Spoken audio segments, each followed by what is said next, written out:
അപ്പോൾ ഇന്നത്തെ match prove ചെയ്യാം. ഇന്ന് മാച്ച് നമ്പർ 25 ആണ്, മുംബൈ വേഴ്സസ് RCB.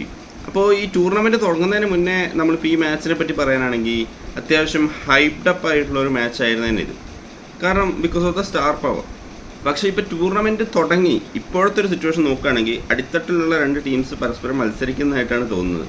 ഒരു വിൻ കണ്ടെത്താൻ ഭയങ്കര ബുദ്ധിമുട്ടിയിട്ടുള്ള രണ്ട് ടീംസാണ് മുംബൈയും RCB. അവർ തമ്മിൽ മത്സരിക്കുന്ന ഒരു മാച്ചാണ് ഇന്നത്തെ. ഇനി മാച്ച് നടക്കുന്നത് മുംബൈയുടെ ഹോം ഗ്രൗണ്ടായ വാങ്കഡയിലാണ്. ആസ് യു ഓൾ നോ ഭയങ്കര ബാറ്റിംഗ് പിച്ചാണ്. ഇപ്പോൾ ലാസ്റ്റ് മാച്ച് തന്നെ ബോത്ത് ടീംസ് 200-ന് മുകളിൽ സ്കോർ ചെയ്തൊരു പിച്ചാണ്. So with a terrible bowling lineup നമുക്കത് തന്നെ ഇന്നും എക്സ്പെക്ട് ചെയ്യാം. രണ്ട് ടീമിൻ്റെയും ബോളിംഗ് ലൈനപ്പ് ഭയങ്കര വീക്കായതുകൊണ്ട് തന്നെ ഒരു ഭയങ്കര ഹൈ സ്കോറിംഗ് മാച്ച് അത് തന്നെ നമുക്കൊന്ന് എക്സ്പെക്ട് ചെയ്യാം.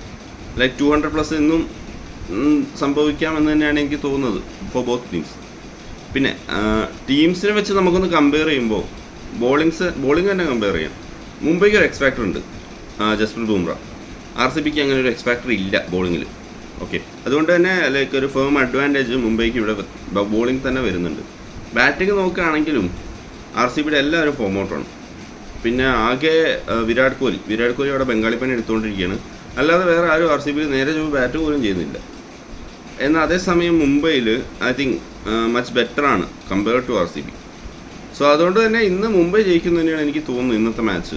കാരണം ഹോം അഡ്വാൻറ്റേജ് ഉണ്ട്, പിന്നെ ബോളിംഗ് ബുംറയുടെ ഒരു അഡ്വാൻറ്റേജ് ഉണ്ട്, ബാറ്റിംഗ് ഫോമിൻ്റെ ഒരു അഡ്വാൻറ്റേജും ഉണ്ട്. അപ്പം ടോപ്പ് ഓർഡർ മിഡിൽ ഓർഡർ രണ്ട് ടീമിനും ഇട്ടേക്കാം. കാരണം അത്യാവശ്യം നല്ല രീതിയിൽ സ്കോറിങ് വരാനുള്ള ഒരു മാച്ചായിട്ടാണ് എനിക്ക് തോന്നുന്നത്.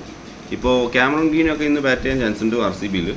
കാരണം ഗ്രീൻ്റെ പഴയ ഹോം ഗ്രൗണ്ടാണ്, പിന്നെ അവിടെ അത്യാവശ്യം റെക്കോർഡും ഉണ്ട്. എന്നാൽ അതേസമയം മുംബൈയിലാണെങ്കിൽ രോഹിത് ശർമ്മേനൊന്നും മിസ്സാക്കേണ്ട കാര്യമില്ല. കാരണം അങ്ങനെ ഒരു വിക്കറ്റ് എടുക്കാൻ ത്രോയിങ് എവേ ദ വിക്കറ്റ് എന്നല്ലാതെ വിക്കറ്റ് എടുക്കാൻ തക്കവണ്ണം വലിയൊരു ബോളേഴ്സ് അവിടെ ഉണ്ടെന്ന് എനിക്ക് തോന്നുന്നില്ല. So anyways my prediction is Mumbai to win. That's all.